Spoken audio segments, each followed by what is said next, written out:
ഇരിക്കുകയായിരുന്നു. അനന്യയും അടുത്തിരുന്നു. രണ്ടുപേരും ഒന്നും സംസാരിച്ചില്ല. കുറച്ചു നേരം കഴിഞ്ഞ് ശ്യാം പതുക്കെ ചോദിച്ചു, അനന്യ, എന്തിനാണ് നീ ഇത്രയും നേരം ഇവിടെ നിൽക്കുന്നത്? അവൾ ചെറുതായി പുഞ്ചിരിച്ചു. ചില ചോദ്യങ്ങൾക്ക് മറുപടി പറയേണ്ട ആവശ്യമില്ല, കൂടെ നിൽക്കുന്നതാണ് മറുപടി. ശ്യാം അവളെ നോക്കി. ആ നിമിഷം അവന്റെ മനസ്സിൽ ഒരു തീരുമാനമുറച്ചു. ഈ പെൺകുട്ടിയെ ഒരിക്കലും വേദനിപ്പിക്കരുത്. കാരണം സന്തോഷമുള്ള ദിവസങ്ങളിൽ ഒപ്പം ചിരിക്കുന്നവരെക്കാൾ കരയുന്ന രാത്രികളിൽ ഒപ്പം നിൽക്കുന്നവരാണ് ജീവിതത്തിൽ ഏറ്റവും വിലപ്പെട്ടവർ. 3 ദിവസം കഴിഞ്ഞ് ശ്യാമിന്റെ അമ്മയെ ഐസിയുവിൽ നിന്ന് മുറിയിലേക്ക് മാറ്റി. ഡോക്ടർ പറഞ്ഞു, ഇനി ഭയപ്പെടേണ്ട, 2 ദിവസത്തിനുള്ളിൽ ഡിസ്ചാർജ് ചെയ്യാം. ആ വാർത്ത കേട്ടപ്പോൾ ശ്യാം ആദ്യമായി മനസ്സറിഞ്ഞ് ചിരിച്ചു. നന്ദി ഡോക്ടർ. മുറിയിലേക്ക് കയറിയതും അമ്മ പതുക്കെ കണ്ണു തുറന്നു. മോനെ. അമ്മേ. ശ്യാം അമ്മയുടെ കൈ മുറുകെ പിടിച്ചു. ഞാൻ ഇവിടെയുണ്ട്. അമ്മ ചെറുതായി ചിരിച്ചു. കരഞ്ഞോ നീ? ഇല്ല, അച്ഛൻ ചിരിച്ചുകൊണ്ട് പറഞ്ഞു. ഡോക്ടറേക്കാൾ കൂടുതൽ പേടിച്ചത് ഇവനായിരുന്നു. ശ്യാം നാണത്തോടെ മുഖം തിരിച്ചു. ആ മുറിയിൽ കുറച്ചു നേരത്തേക്ക് വീണ്ടും ചിരി തിരികെ എത്തി. വൈകുന്നേരം അനന്യ ആശുപത്രിയിലെത്തി. അമ്മേ, ഇത് എൻ്റെ അമ്മ തന്നയച്ചതാണ്. ശ്യാമിൻ്റെ അമ്മ അത്ഭുതത്തോടെ അവളെ നോക്കി. ഇത്രയും കഷ്ടപ്പെട്ട് എന്തിനാ മോളെ? കഷ്ടപ്പാടൊന്നുമല്ല, അമ്മ പറഞ്ഞിട്ടുണ്ട്. അസുഖമുള്ളവരുടെ വീട്ടിലേക്ക് വെറും കൈയോടെ പോകരുതെന്ന്. അമ്മയുടെ കണ്ണുകൾ നിറഞ്ഞു. നിന്റെ അമ്മയെ ഒരിക്കൽ കാണാം. അനന്യ പുഞ്ചിരിച്ചു. ശ്യാം പുറത്തേക്ക് ഇറങ്ങി മരുന്ന് വാങ്ങാൻ പോയപ്പോൾ മുറിയിൽ അമ്മയും അനന്യയും മാത്രം. അമ്മ പതുക്കെ ചോദിച്ചു, മോളെ, ഒരു കാര്യം ചോദിച്ചാൽ സത്യം പറയുമോ? അനന്യ ഒന്ന് ചിരിച്ചു. ചോദിക്കമ്മേ. നിനക്ക്? അമ്മയൊന്ന് നിർത്തി. എൻ്റെ മോനെ ഇഷ്ടമാണല്ലേ? ആ ചോദ്യം കേട്ട നിമിഷം അനന്യയുടെ ഹൃദയം ശക്തിയായി ഇടിച്ചു. അവൾക്ക് മറുപടി പറയാൻ കഴിഞ്ഞില്ല. തല താഴ്ത്തി. അമ്മ സ്നേഹത്തോടെ അവളുടെ കയ്യിൽ പിടിച്ചു. മറുപടി പറയണ്ട, നിന്റെ കണ്ണുകൾ പറഞ്ഞു കഴിഞ്ഞു. അനന്യയുടെ കണ്ണുകൾ നിറഞ്ഞു. പക്ഷേ അവൾ പതുക്കെ പറഞ്ഞു, അവൻ ജീവിതത്തിൽ വലിയൊരാൾ ആകണം. അതുവരെ ഞാൻ ഒന്നും പറയില്ല. അമ്മ അഭിമാനത്തോടെ അവളെ നോക്കി. അതാണ് എനിക്ക് നിന്നിൽ ഏറ്റവും ഇഷ്ടമായത്. അതേസമയം മുറിയുടെ വാതിലിനരികിൽ ശ്യാം എത്തിയിരുന്നു. അകത്തേക്ക് കയറാൻ തുടങ്ങിയപ്പോൾ അമ്മയുടെ അവസാന വാക്കുകൾ അവൻ കേട്ടു. എൻ്റെ മോൻ ഭാഗ്യവാനാണ്. ശ്യാം അവിടെ തന്നെ നിന്നു. അവൻ അകത്തേക്ക് കയറിയില്ല. പുറത്തേക്ക് നടന്നു. ജനലരികിൽ നിന്ന് ആകാശത്തേക്ക് നോക്കി. കണ്ണുകളിൽ കണ്ണുനീർ നിറഞ്ഞു. അത് സങ്കടത്തിന്റെ കണ്ണുനീരായിരുന്നില്ല. ജീവിതത്തിൽ ആദ്യമായി തന്നെ സത്യമായി മനസ്സിലാക്കുന്ന ഒരാളെ കിട്ടിയതിന്റെ സന്തോഷമായിരുന്നു. അവൻ മനസ്സിൽ ഒരു വാക്ക് മാത്രം പറഞ്ഞു, കുറച്ചുകൂടി കാത്തിരിക്കൂ അനന്യ, ഞാൻ തിരികെ വരും നിന്റെ കൈ ചോദിക്കാൻ. സെമസ്റ്റർ പരീക്ഷയുടെ അവസാന ദിവസം. 3 വർഷം ചിരിയും കളിയും നിറഞ്ഞിരുന്ന ക്യാമ്പസ് ഇന്ന് എന്തോ ശൂന്യമായി തോന്നി. പരീക്ഷ കഴിഞ്ഞതും എല്ലാവരും പുറത്തേക്ക് ഓടി. ഫ്രീഡം, ആരോ ഉറക്ക വിളിച്ചു പറഞ്ഞു. സുഹൃത്തുക്കൾ പരസ്പരം കെട്ടിപ്പിടിച്ചു. ഫോട്ടോകൾ എടുത്തു. സെൽഫി. ചിലരുടെ കണ്ണുകളിൽ കണ്ണുനീരും. മാളവിക അനന്യയുടെ അടുത്തേക്ക് ഓടി വന്നു. എടി, ഇനി ദിവസവും കാണാൻ പറ്റില്ലല്ലോ. അനന്യ അവളെ ചേർത്ത് പിടിച്ചു. ഫോണുണ്ടല്ലോ. അതൊന്നും പോരാ. രണ്ടുപേരുടെയും കണ്ണുകൾ നിറഞ്ഞു. അനന്യ ചുറ്റും നോക്കി. ശ്യാമിനെ മാത്രം കാണാനില്ല. മാളു, ശ്യാം എവിടെ? പ്രിൻസിപ്പലിന്റെ ഓഫീസിലേക്ക് വിളിച്ചെന്ന് കേട്ടു. അവളുടെ മനസ്സിൽ ചെറിയൊരു നിരാശ. ഇന്ന് ഒരിക്കൽ കൂടി സംസാരിക്കണമെന്നായിരുന്നു അവളുടെ ആഗ്രഹം. വൈകുന്നേരം മിക്കവരും വീട്ടിലേക്ക് പോയിരുന്നു. ക്യാമ്പസ് ഏകദേശം ശൂന്യമായി. അനന്യ ലൈബ്രറിയുടെ മുന്നിലുള്ള പഴയ ആൽമരത്തിന്റെ ചുവട്ടിൽ ഒറ്റയ്ക്ക് നിന്നു. അവൾ തിരിഞ്ഞു നടക്കാൻ തുടങ്ങിയപ്പോൾ പിന്നിൽ നിന്നൊരു ശബ്ദം, അനന്യ. അവൾ തിരിഞ്ഞു. ശ്യാം. ശ്വാസം വേഗത്തിലായിരുന്നു. ഞാൻ നിന്നെ മുഴുവൻ ക്യാമ്പസിലും തിരഞ്ഞു. ഞാനും. അവൾ അറിയാതെ പറഞ്ഞു, നിങ്ങളെയും. രണ്ടുപേരും ഒന്ന് ചിരിച്ചു. ആ ചിരിക്ക് പിന്നിൽ ഒരു വേദനയുണ്ടായിരുന്നു. ഇനി എന്താണ് പ്ലാൻ? അനന്യ ചോദിച്ചു. 2 ആഴ്ച കഴിഞ്ഞാൽ ബാംഗ്ലൂരിലേക്ക് പോവും. അവളുടെ മുഖം മാറി. ബാംഗ്ലൂരു? അതെ, ഒരു കമ്പനിയിൽ ട്രെയിനിങ് അവസരം കിട്ടിയിട്ടുണ്ട്. അനന്യ ചിരിക്കാൻ ശ്രമിച്ചു. അത് നല്ല വാർത്തയല്ലേ? അതെ. പക്ഷേ എന്താ? അവിടെ എത്ര കാലം ഉണ്ടാകുമെന്നറിയില്ല. കാറ്റ് ആൽമരത്തിന്റെ ഇലകളെ ഇളക്കി. ആ നിമിഷം 2 പേർക്കും മനസ്സിലായി, ജീവിതം ഇനി അവരെ 2 വഴികളിലേക്ക് കൊണ്ടുപോവുകയാണ്. ശ്യാം തന്റെ ബാഗിൽ നിന്ന് ഒരു ചെറിയ നോട്ട്ബുക്ക് എടുത്തു. തവിട്ടു നിറമുള്ള കവർ. ആദ്യ പേജിൽ മനോഹരമായ കയ്യക്ഷരത്തിൽ എഴുതിയിരിക്കുന്നു, സ്വപ്നങ്ങൾ മറക്കാതിരിക്കാൻ. ഇത് അവൻ അനന്യയ്ക്ക് നൽകി. എനിക്കോ? അതെ. എന്തിനാ? നീ എഴുത്ത് നിർത്തരുത്. നീ സംസാരിക്കുമ്പോൾ വാക്കുകൾക്ക് ജീവനുണ്ടാകും. ഒരു ദിവസം നിന്റെ പേര് ഒരു പുസ്തകത്തിന്റെ പുറംചട്ടയിൽ കാണണം. അനന്യയുടെ കണ്ണുകൾ നിറഞ്ഞു. ഞാൻ അത്ര നല്ല എഴുത്തുകാരിയല്ല. ശ്യാം ചിരിച്ചു. നല്ല എഴുത്തുകാർ ആദ്യം അങ്ങനെ തന്നെയാണ് പറയുക. അനന്യയും തന്റെ ബാഗ് തുറന്നു അകത്ത് സൂക്ഷിച്ചിരുന്ന ആ പേന എടുത്തു. യുവജനോത്സവത്തിൽ ശ്യാം കൊടുത്ത പേന ഇത്. അവൾ അവന്റെ കയ്യിൽ വെച്ചു. ഞാൻ തിരികെ തരില്ലെന്ന് പറഞ്ഞിരുന്നില്ലേ? ശ്യാം ചോദിച്ചു. അറിയാം, പക്ഷേ ഇനി നിങ്ങളുടെ പുതിയ യാത്രകൾ ഇതുകൊണ്ട് തുടങ്ങണം. ശ്യാം പേന മുറുകെ പിടിച്ചു. അപ്പോൾ നമ്മൾ രണ്ടുപേരും ഒരു വാഗ്ദാനം ചെയ്യാം. എന്ത് വാഗ്ദാനം? ആദ്യ സ്വപ്നം പൂർത്തിയാക്കാം. അതിനുശേഷം അവനൊന്ന് നിർത്തി. നമ്മുടെ മനസ്സിൽ ഇന്നുള്ളത് അന്നും അതുപോലെ ഉണ്ടെങ്കിൽ ഞാൻ നിന്റെ വീട്ടിലേക്ക് വരും. അനന്യയുടെ കണ്ണുനീർ കവളിലൂടെ ഒഴുകി. അവൾ അത് തുടച്ചില്ല. പുഞ്ചിരിച്ചുകൊണ്ട് പറഞ്ഞു, ഞാൻ കാത്തിരിക്കും. 3 വർഷങ്ങൾക്ക് ശേഷം ബാംഗ്ലൂർ. രാവിലെ 7 മണി. മഴത്തുള്ളികൾ ഗ്ലാസ് ജനലിൽ പതിഞ്ഞു ഒഴുകുകയായിരുന്നു. 27ാം നിലയിലെ ഓഫീസിൽ നിന്ന് നഗരമുണരുന്നത് ശ്യാം നോക്കി നിന്നു. മേശപ്പുറത്ത് ലാപ്ടോപ്പ്. അതിനരികിൽ 3 വർഷം മുമ്പ് അനന്യ തിരികെ നൽകിയ അതേ പേന. അത് ഇന്നും അവൻ സൂക്ഷിച്ചിരുന്നു. അവൻ പതുക്കെ കയ്യിലെടുത്ത് പുഞ്ചിരിച്ചു. ചില ഓർമ്മകൾ സമയം കഴിഞ്ഞാലും പഴകില്ല. അപ്പോഴാണ് ഫോൺ ശബ്ദിച്ചത്. അമ്മ. പറയൂ അമ്മേ. മോനെ, ഇനി എത്ര ദിവസം കൂടി അവിടെ? ഈ മാസം കഴിഞ്ഞ നാട്ടിലേക്ക് വരാം. അമ്മ ചിരിച്ചു. നിന്നെ പെണ്ണ് കാണിക്കണം. ശ്യാം ചിരിച്ചെങ്കിലും മറുപടി പറഞ്ഞില്ല. എന്താ ചിരിക്കുന്നത്? ഒന്നുമില്ല അമ്മേ. എനിക്കറിയാം, നിന്റെ മനസ്സിൽ ഇപ്പോഴും ആ കുട്ടിയാണല്ലോ. ശ്യാം ജനലിലൂടെ പുറത്തേക്ക് നോക്കി. 3 വർഷങ്ങൾ. ഒരിക്കൽ പോലും അനന്യയോട് അവൻ പ്രണയം പറഞ്ഞില്ല. വല്ലപ്പോഴും മാത്രം ഒരു മെസ്സേജ്, എങ്ങനെയുണ്ട്, സുഖം, അത്രമാത്രം. പക്ഷേ അവൻ നൽകിയ വാക്ക് ഇന്നും പാലിക്കുകയായിരുന്നു. അതേസമയം തിരുവനന്തപുരത്തെ ഒരു സർക്കാർ സ്കൂൾ. Good morning teacher. കുട്ടികൾ ഒരുമിച്ച് എഴുന്നേറ്റു. Good morning. അനന്യ പുഞ്ചിരിച്ചു. അതെ, അവൾ ഇപ്പോൾ ഒരു മലയാളം അധ്യാപികയായിരുന്നു. കുട്ടികൾക്ക് കഥകൾ പറയുന്ന, കവിതകൾ ചൊല്ലിക്കൊടുക്കുന്ന അവരുടെ പ്രിയപ്പെട്ട ടീച്ചർ. പക്ഷേ സ്റ്റാഫ് റൂമിലെ അവളുടെ മേശയിലെ ഡ്രോയറിൽ ഇന്നും ഒരു ചെറിയ നോട്ട്ബുക്ക് ഉണ്ടായിരുന്നു. 3 വർഷം മുമ്പ് ശ്യാം സമ്മാനിച്ചത്. ആദ്യ പേജിൽ ഇന്നും അതേ വരി, സ്വപ്നങ്ങൾ മറക്കാതിരിക്കാൻ. അവൾ അത് ഓരോ ദിവസവും തുറന്നു നോക്കും. സ്കൂൾ വിട്ട് വീട്ടിലെത്തിയപ്പോൾ അമ്മ ഒരു ഫോട്ടോ കയ്യിൽ പിടിച്ചു നിന്നു. മോളെ, ഒരു ആലോചന വന്നിട്ടുണ്ട്. അനന്യയുടെ മുഖം ഒന്ന് മങ്ങി. അമ്മേ. അമ്മ ഫോട്ടോ നീട്ടി. നല്ല കുടുംബമാണ്. അനന്യ ഫോട്ടോ വാങ്ങിയില്ല. അമ്മ, എനിക്ക് കുറച്ച് സമയം കൂടി വേണം. അമ്മ അവളുടെ കണ്ണുകളിലേക്ക് നോക്കി. ഇപ്പോഴും നീ അവനെ കാത്തിരിക്കുകയാണോ? അനന്യ ഞെട്ടി. അമ്മയ്ക്ക് എല്ലാം അറിയാം മോളെ. അമ്മ അവളുടെ തലയിൽ കൈവച്ചു. പക്ഷേ കാത്തിരിപ്പിനും ഒരു സമയപരിധിയുണ്ട്. ആ വാക്കുകൾ അനന്യയുടെ ഹൃദയത്തിൽ തറച്ചു. ആ രാത്രി വർഷങ്ങൾക്ക് ശേഷം അവൾ ശ്യാമിൻ്റെ നമ്പർ തുറന്നു. വിളിക്കാനായി വിരൽ നീങ്ങി. പക്ഷേ അവൾ വീണ്ടും പിൻവലിച്ചു. അതേസമയം ബാംഗ്ലൂരിൽ ശ്യാം തൻ്റെ ഫോണിൽ അനന്യയുടെ നമ്പർ തുറന്നു നോക്കുകയായിരുന്നു. 2 നഗരങ്ങൾ, 2 ഹൃദയങ്ങൾ, ഒരേ ചിന്ത. വിളിക്കണോ വേണ്ടയോ? പക്ഷേ വിധി അവർക്ക് വേണ്ടി മറ്റൊരു കൂടിക്കാഴ്ച ഒരുക്കി കഴിഞ്ഞിരുന്നു. അതവർ രണ്ടുപേരും ഇനിയും അറിഞ്ഞിരുന്നില്ല. 2 ദിവസങ്ങൾക്ക് ശേഷം തിരുവനന്തപുരത്ത് സംസ്ഥാന അധ്യാപക പരിശീലന പരിപാടി. വിവിധ ജില്ലകളിൽ നിന്നുള്ള അധ്യാപകർ എത്തിയിരുന്നു. അനന്യയും സ്കൂളിൽ നിന്ന് പങ്കെടുത്തു. ഓഡിറ്റോറിയം ആളുകളാൽ നിറഞ്ഞിരുന്നു. പരിശീലനം തുടങ്ങാൻ ഇനിയും 10 മിനിറ്റ്. അനന്യ ഒരു കപ്പ് ചായ വാങ്ങി പുറത്തേക്ക് നടന്നു. അപ്പോഴാണ് പിന്നിൽ നിന്ന് ഒരാൾ അറിയാതെ അവളിൽ തട്ടിയത്. കയ്യിലുണ്ടായിരുന്ന ചായ താഴെ വീണു. സോറി. പരിചിതമായ ഒരു ശബ്ദം. അനന്യയുടെ ഹൃദയം ഒരു നിമിഷം നിശ്ചലമായി. അവൾ പതുക്കെ തിരിഞ്ഞു. മുന്നിൽ ശ്യാം. 3 വർഷങ്ങൾക്ക് ശേഷം അവനും അവളെ നോക്കി നിശ്ചലനായി. അനന്യ. ശ്യാം. 5 സെക്കൻഡ്. ആരും ഒന്നും പറഞ്ഞില്ല. 3 വർഷത്തെ അകലം ആ 5 സെക്കൻഡിൽ അലിഞ്ഞു പോയതുപോലെ. നീ ടീച്ചറായോ? ശ്യാം ചിരിച്ചുകൊണ്ട് ചോദിച്ചു. അതെ. നിങ്ങളോ? ജോലി മാറി. ഇപ്പോൾ തിരുവനന്തപുരത്താണ്. അനന്യ അത്ഭുതപ്പെട്ടു. എപ്പോൾ? 2 ആഴ്ചയായി. പറഞ്ഞില്ലല്ലോ. ശ്യാം തല താഴ്ത്തി. പറയണമെന്ന് പലവട്ടം വിചാരിച്ചു. പക്ഷേ നേരിൽ പറയണമെന്നായിരുന്നു. അനന്യയുടെ മുഖത്ത് അറിയാതെ ഒരു പുഞ്ചിരി വിരിഞ്ഞു. പരിശീലനം കഴിഞ്ഞപ്പോൾ പുറത്ത് കനത്ത മഴ. എല്ലാവരും മഴ മാറാൻ കാത്തുനിന്നു. ശ്യാം ചോദിച്ചു, ഒരു ചായ കുടിച്ചാലോ? അനന്യ കുറച്ചുനേരം അവനെ നോക്കി. പിന്നെ ചിരിച്ചു. 3 വർഷം മുമ്പ് കുടിച്ചതുപോലെ. അതെ. അപ്പോൾ ഇത്തവണ ചായ താഴെ വീഴാൻ പാടില്ല. 2 പേരും പൊട്ടിച്ചിരിച്ചു.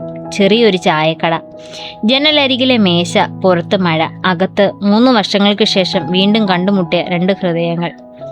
എങ്ങനെയുണ്ട്? ശ്യാം ചോദിച്ചു. സുഖം. സത്യമാണോ? അനന്യ അവനെ നോക്കി. ഈ ചോദ്യം 3 വർഷം മുമ്പും നിങ്ങളാണ് ചോദിച്ചിരുന്നത്. അന്നും നീ സുഖമെന്നായിരുന്നു പറഞ്ഞത്. അതെ, പക്ഷേ അന്ന് ആ കണ്ണുകൾ വേറെ കഥ പറഞ്ഞിരുന്നു. അനന്യ ചിരിച്ചു. ഇപ്പോഴോ? ഇപ്പോഴും എന്താണ് പറയുന്നത്? ശ്യാം മൃദുവായി പറഞ്ഞു. കാത്തിരിപ്പ്. ആ വാക്ക് കേട്ട് അനന്യയുടെ കയ്യിലിരുന്ന ചായക്കപ്പ് ചെറുതായി വിറച്ചു. നിങ്ങൾക്കിപ്പോഴും? ശ്യാം അവളുടെ കണ്ണുകളിലേക്ക് നോക്കി. ഞാൻ പറഞ്ഞ വാഗ്ദാനം ഓർമ്മയുണ്ടോ? ആദ്യം സ്വപ്നങ്ങൾ, പിന്നെ പ്രണയം.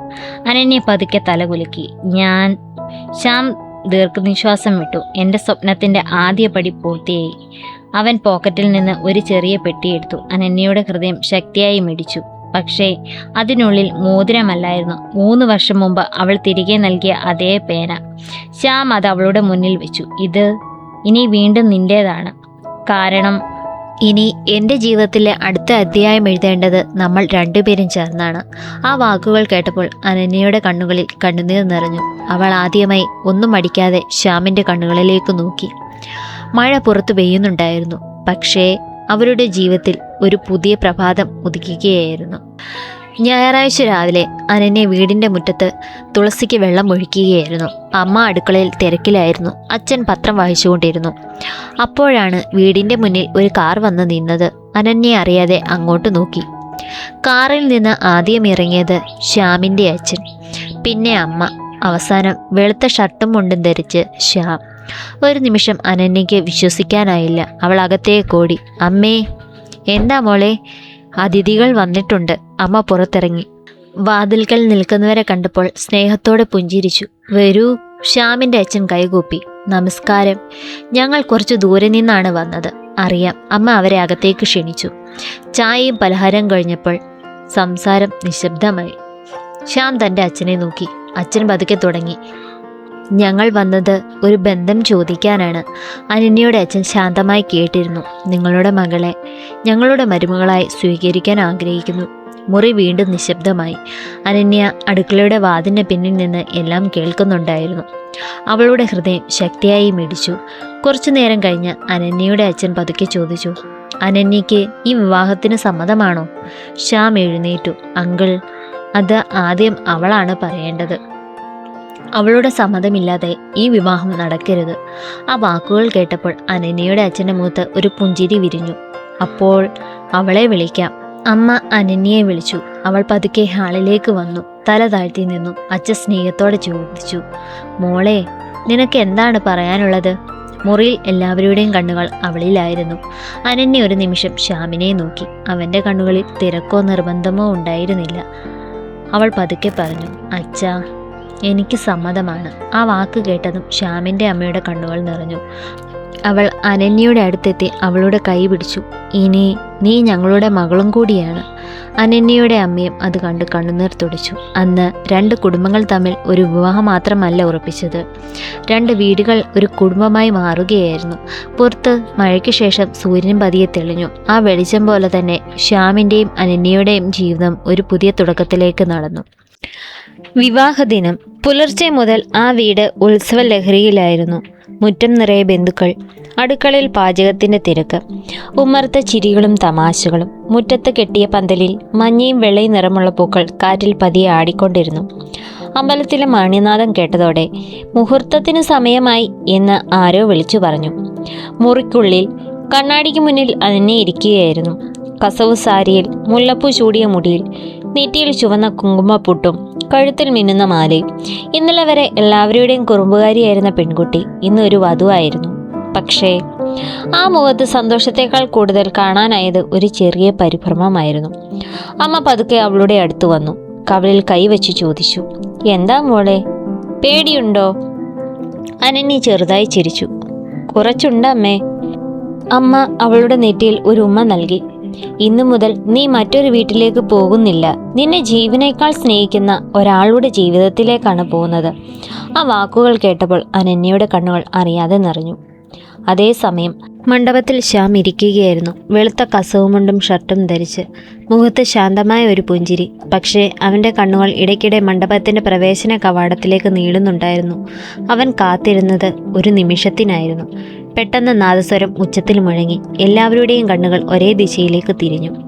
പതുക്കെ തല താഴ്ത്തി അനന്യ മണ്ഡപത്തിലേക്ക് നടന്നു വന്നു. അവളുടെ കാലിലെ പാദസരത്തിന്റെ നേരിയ കിലുക്കം പോലും ആ നിശബ്ദതയിൽ വ്യക്തമായി കേൾക്കാമായിരുന്നു. ശ്യാം അവളെ കണ്ട നിമിഷം ലോകം ഒരു നിമിഷം നിശ്ചലമായതുപോലെ തോന്നി. ഇന്നലെ വരെ തൻ്റെ ജീവിതത്തിൻ്റെ ഭാഗമാകണമെന്ന് മാത്രം ആഗ്രഹിച്ച പെൺകുട്ടി ഇന്ന് തൻ്റെ ജീവിത സഖിയായി മുന്നിൽ നിൽക്കുകയാണ്. അവൻ്റെ ചുണ്ടിൽ അറിയാതെ ഒരു പുഞ്ചിരി വിരിഞ്ഞു. പൂജാരി താലി ശ്യാമിൻ്റെ കയ്യിലേക്ക് നൽകി. മുഹൂർത്തമായി. നാദസ്വരം ഒരേ സമയം ഉച്ചത്തിൽ ഉയർന്നു. മണ്ഡപത്തിൽ നിന്നിരുന്നവരെല്ലാം അക്ഷത കയ്യിലെടുത്തു. ശ്യാം ഒരു നിമിഷം അനന്യയുടെ മുഖത്തേക്ക് നോക്കി. അവൾ തല താഴ്ത്തി കണ്ണുകൾ അടച്ചു നിൽക്കുകയായിരുന്നു. വിറയുന്ന കൈകളോടെ ശ്യാം താലി അവളുടെ കഴുത്തിൽ ചാർത്തി. ആ നിമിഷം അനന്യയുടെ കണ്ണിൽ നിന്ന് ഒരു കണ്ണുനീർത്തുള്ളി അടർന്നു വീണു. അത് സങ്കടത്തിൻ്റെ കണ്ണീരായിരുന്നില്ല. ഒരു പെൺകുട്ടി തൻ്റെ ജീവിതത്തിൻ്റെ പുതിയ അധ്യായത്തിലേക്ക് കടന്നതിൻ്റെ കണ്ണീരായിരുന്നു. ശ്യാം അത് കണ്ടു. ആരും കാണാതെ അവൻ പതുക്കെ പറഞ്ഞു, കരയണ്ട. ഇനി നിന്റെ കണ്ണിൽ കണ്ണുനീർ വരാതിരിക്കാൻ നോക്കേണ്ടത് എൻ്റെ ഉത്തരവാദിത്തമാണ്. അനന്യ അവനെ നോക്കി. ആ ഒരു വാചകത്തിൽ അവൾക്കൊരു ഭർത്താവിനെ മാത്രമല്ല, ജീവിതം മുഴുവൻ ചേർത്ത് പിടിക്കാൻ കഴിയുന്ന ഒരു കൂട്ടുകാരനെയും കിട്ടിയെന്ന വിശ്വാസമുണ്ടായിരുന്നു. നാദസ്വരത്തിന്റെ ഈണം പതിയെ ശാന്തമായി. മണ്ഡപം മുഴുവൻ സന്തോഷത്തിന്റെ പുഞ്ചിരികൾ. പൂജാരി വെള്ളിക്കിണ്ണം ശ്യാമിന് നേരെ നീട്ടി. സിന്ദൂരം ചാർത്തിക്കൊള്ളൂ. ശ്യാം പതുക്കെ കിണ്ണത്തിൽ നിന്ന് ഒരു നുള്ളു സിന്ദൂരം എടുത്തു. ആ നിമിഷം അവൻ്റെ വിരലുകൾ ചെറുതായി വിറച്ചു. അനന്യ തലകുനിച്ച് കണ്ണുകൾ അടച്ചിരിക്കുകയായിരുന്നു. മുടിയിഴകൾ കാറ്റിൽ പതിയെ ഇളകി. ശ്യാം അവ പതുക്കെ ഒതുക്കി വളരെ സൂക്ഷിച്ചുകൊണ്ട് അവളുടെ നെറുകയിൽ സിന്ദൂരം ചാർത്തി. ഒരു നിമിഷം അനന്യ അറിയാതെ കണ്ണു തുറന്നു. അവരുടെ കണ്ണുകൾ തമ്മിൽ വീണ്ടും മുടക്കി. ആ നോട്ടത്തിൽ അപരിചിതരായിരുന്ന രണ്ട് മനുഷ്യർ ഒരു ജീവിതത്തിലേക്ക് ഒരുമിച്ച് നടക്കാൻ തീരുമാനിച്ചവരായി മാറുകയായിരുന്നു. ചിരിക്കുമോളെ എന്ന് അടുത്തു നിന്നിരുന്ന അമ്മായി പറഞ്ഞപ്പോൾ അനന്യ പതിയൊന്ന് ചിരിച്ചു. ആ ചിരി കണ്ട ശ്യാമിൻ്റെ മുഖത്തും ഒരു ആശ്വാസം വിരിഞ്ഞു. അവൾ മനസ്സിൽ പറഞ്ഞു, ഈ ചിരിയാണ് എൻ്റെ ജീവിതം മുഴുവൻ കാത്തു സൂക്ഷിക്കേണ്ടത്. പൂജാരി വീണ്ടും പറഞ്ഞു, ഇനി പരസ്പരം കൈ പിടിച്ചോളൂ. ശ്യാം തൻ്റെ വലതുകൈ അനന്യയ്ക്ക് നേരെ നീട്ടി. ഒരു നിമിഷം അവൾ ആ കൈയിലേക്ക് നോക്കി. പിന്നെ ഒരു കുഞ്ഞിൻ്റെ വിശ്വാസത്തോടെ അവളുടെ കൈ ആ കൈയിലേക്ക് ചേർത്തു വെച്ചു. ശ്യാം പതുക്കെ അവളുടെ വിരലുകൾ കോർത്തു പിടിച്ചു. അക്ഷത മഴ പോലെ അവരുടെ മേൽ വീണു. ദീർഘായുസ്സുണ്ടാകട്ടെ, എന്നും സന്തോഷമായിരിക്കട്ടെ. ബന്ധുക്കളുടെ ആശംസകൾ ഒന്നിനു പുറകെ ഒന്നായി ഉയർന്നു. എല്ലാവരുടെയും മുഖത്ത് സന്തോഷമായിരുന്നു. പക്ഷേ ആ തിരക്കിനിടയിലും ശ്യാമിൻ്റെയും അനന്യയുടെയും ലോകം അവർ രണ്ടുപേർ മാത്രമുള്ള ഒരു ചെറിയ ലോകമായിരുന്നു. അനന്യ പതുക്കെ ശ്യാമിനെ നോക്കി. അവൻ ചെറുതായി പുഞ്ചിരിച്ചുകൊണ്ട് വളരെ പതിഞ്ഞ ശബ്ദത്തിൽ പറഞ്ഞു, ഭയമുണ്ടോ? അനന്യ മെല്ലെ തലയാട്ടി. ഇപ്പോൾ ഇല്ല. എന്തുകൊണ്ട്? അവൾ അവൻ്റെ കയ്യിലേക്കൊന്ന് നോക്കി. പിന്നെ ആ കണ്ണുകളിലേക്ക് നോക്കി പറഞ്ഞു, ഈ കൈ പിടിച്ചപ്പോൾ എനിക്ക് ധൈര്യം വന്നു. ആ വാക്ക് കേട്ടപ്പോൾ ശ്യാം അവളുടെ കൈ ഒരല്പം കൂടി മുറുകെ പിടിച്ചു. പുറത്ത് നേരിയ മഴ പെയ്യാൻ തുടങ്ങി. ആകാശം പോലും ആ രണ്ട് ഹൃദയങ്ങളുടെ പുതിയ യാത്രയ്ക്ക് അനുഗ്രഹം ചൊരിയുന്നത് പോലെ. 10 വർഷങ്ങൾക്ക് ശേഷം സമയം ഒരുപാട് കാര്യങ്ങൾ മാറ്റി. പക്ഷേ ചില കാര്യങ്ങളെ അതേപടി കാത്തു സൂക്ഷിക്കുകയും ചെയ്തു. അമ്മേ, വേഗം വരൂ.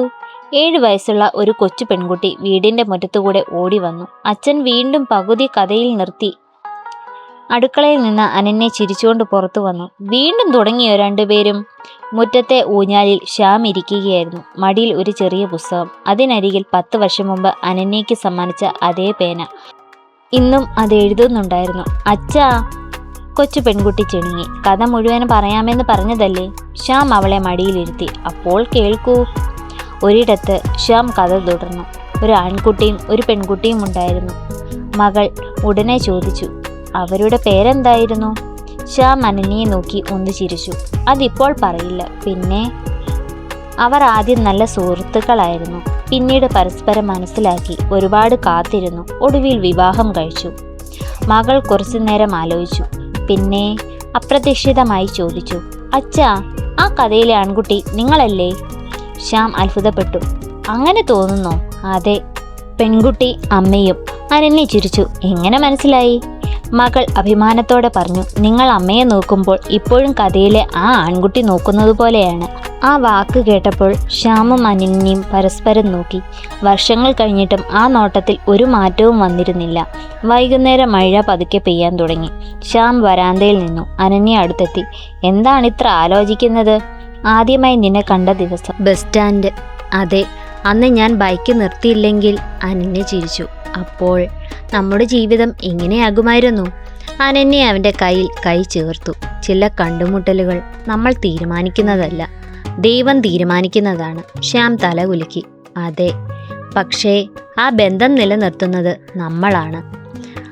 അനന്യ അലമാരി തുറന്നു. അകത്ത് പഴയൊരു നോട്ട്ബുക്ക്. ശ്യാം കോളേജ് കാലത്ത് സമ്മാനിച്ചത്.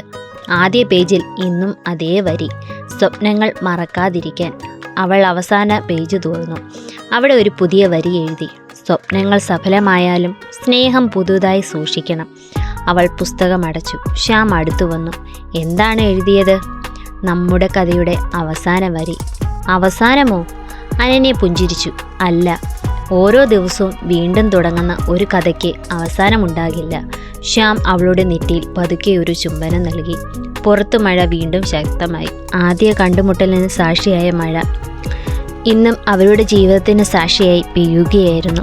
ആ മഴയുടെ ശബ്ദത്തിനിടയിൽ അവരുടെ മകൾ ഉറക്കത്തിൽ ചിരിച്ചു. വീട്ടിനുള്ളിൽ സമാധാനം നിറഞ്ഞു. കാരണം സ്നേഹം ജയിച്ചത് അവർ പരസ്പരം നേടിയതുകൊണ്ടല്ല, ഓരോ ദിവസവും പരസ്പരം തിരഞ്ഞെടുക്കാൻ അവർ തീരുമാനിച്ചതുകൊണ്ടാണ്.